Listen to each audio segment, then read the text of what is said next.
ایک جنوں ہے کہ باشعور بھی ہے، ایک جنوں ہے کہ باشعور نہیں، ناصبوری ہے زندگی دل کی،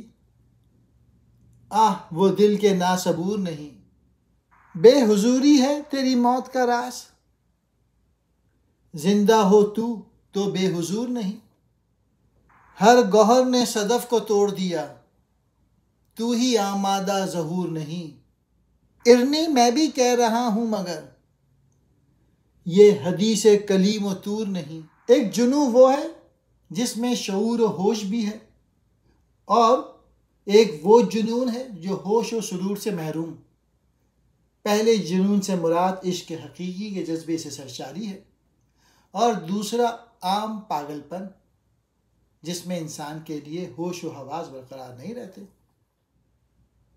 بے قراری دل زندگی کا باعث بنتی ہے، اس دل کی حالت پہ افسوس ہے جو بے قرار نہیں۔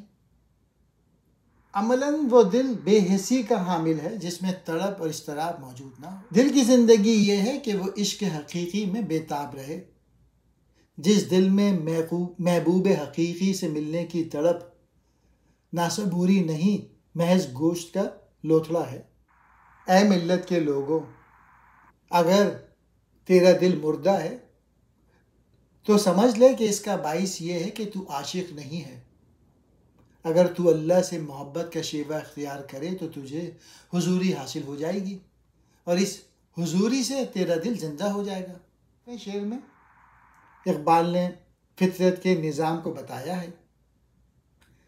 وہ کہہ رہے ہیں کسی بیج یا دانے کو زمین میں پوشیدہ کر دیا جائے تو وہ کچھ عرصے کے بعد اپنی ترقی یافتہ شکل میں ضرور ظاہر ہو جائے گا، لیکن افسوس کہ انسان جسے اللہ تعالیٰ نے اشرف المخلوقات بنایا ہے اپنی چھپی ہوئی قوتوں کو بروئے کار لانا نہیں چاہتا، یعنی اپنے کمالات کو ظاہر کرنے کے لیے جد و جہد نہیں کرتا۔ ہر موتی سی پی کو توڑ کر باہر نکل آیا۔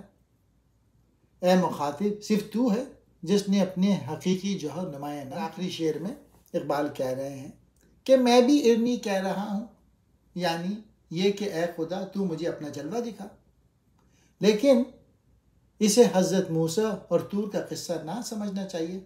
یعنی میں یہ نہیں چاہتا کہ جلوہ دیکھوں اور بے ہوش ہو کر گر جاؤں۔ میری آرزو یہ ہے کہ جلوہ بھی نظر آئے اور اس کے دیکھنے کی تاب بھی بارگاہ الہی سے عطا ہو۔